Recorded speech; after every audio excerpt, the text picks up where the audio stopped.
नाज़िम ٹنڈو الهيار शहर जो गुलखैबी قبرستان बुनियादी सहूलतुनि खां महरूम आहे, जंहिं सबबि इलाइक़े वासी सख़्त ॾुखियाईनि खे मुंहुं ॾेई रहिया आहिनि। उन हवाले सां ॾिसूं था नसीर शाह जी हीअ रिपोर्ट। नाज़रीन, असां ٹنڈو الهيار जे मशहूरु पंहिंजो क़बरस्तान गुलखैबी जेको पुराणो ऐं क़दीमी क़बरस्तान आहे उहो मसइलनि जे वर चढ़ियल आहे। हिते जेको आहे सो हिन क़बरस्तान मां मिटी बि खई पई वञे, जंहिंजे करे खॾा लॻी विया आहिनि। क़बरस्तान जे क़बरनि जी बेहुरमती थी रही आहे, जंहिंमें जा इंसानी हॾा बि ज़ाहिर थी रहिया आहिनि। इंतिज़ामिया तरफ़ां के बि क़दम न खया विया आहिनि ऐं हिन क़बरस्तान में जेको आहे सो मवालनि जा मेड़ा मतल आहिनि ऐं हिते चर्च जो बि कारोबार हले पियो, जेको हिते जे रवासिन मुतवलीअ ऐं उन्हनि पंहिंजो मेरान टीवी खे ॿुधायो त हिते वधीक इलाही कुझु मसइला आहिनि जंहिंजे करे इंतिज़ामिया खे तवजो ॾियणु घुरिजे।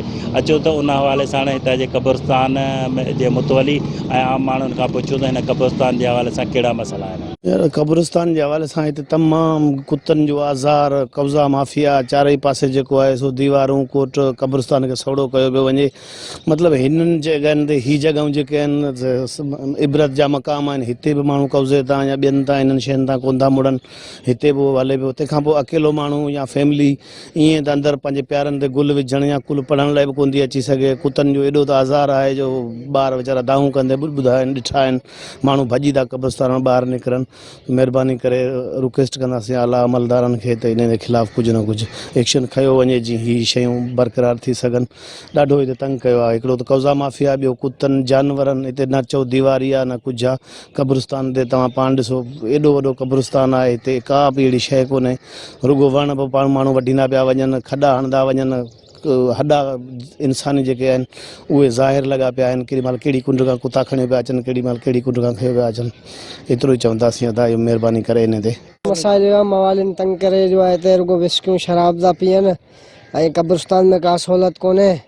नलका बलका पाणी जा हणाया वञनि, खॾा वग़ैरह जाम थिया आहिनि, मिटियूं कढियो वञनि, घरनि में था भरायूं कराइनि। भई तारीख़ी क़बरस्तान आहे जंहिंजी हालत तव्हां ॾिसी आया आहियो। हिकिड़ो खॾा, को माण्हू मयत ढकी नथो सघे, सॼो खॾा को बंदोबस्तु न आहे। कुतनि जी ॾिसी अथव जेका भरमार। ॿियो मंशियात जो अॾो आहे, को हिते का सेफ्टी न आहे। इंतिज़ामिया जो को तवजो न आहे।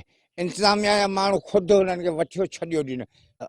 बराए महिरबानी, असीं जेके मौजूदीन गवर्नमेंट सां कोऑपरेशन लाइ तयारु आहियूं। हुते जेको इंतिज़ाम कयो वञे, बल्दिया वारनि खे बि थोरो ॾंडो ॾिनो वञे त क़बरस्तान जी हालत।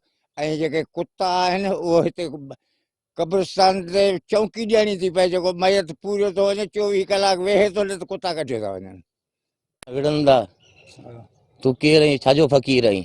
खॾा अची कनि था, हुनखे आउं चवां थो भई खॾा न करियो, मिटी ॿाहिरां घुराए अची भरियो। उहो चवंदा छा आहे, तूं केरु आहीं, भरियूं हल। विढ़ंदा डोड़नि हणी सही क़बरस्तान जी खॾा हणी ॿेड़ी ॿोड़े छॾियो। कुता अची हिते जाम थी विया आहिनि, अची क़बरूं खोटीनि था, केतिरा डोड़ायूं। क़बरस्तान में ॾिसो था ये फुटिया खॾा लॻा पिया आहिनि जा, उहो क़बरुनि जे अंदरि डही में कुता पिया जेको नुक़सानु कनि। इहो ई आहे मसइलो बसि। ॿियो जेको ही मंशियात जो अॾो लॻो पियो आहे, इनखे गवर्नमेंट जो कुझु करे न तवजो हुनजे लाइ।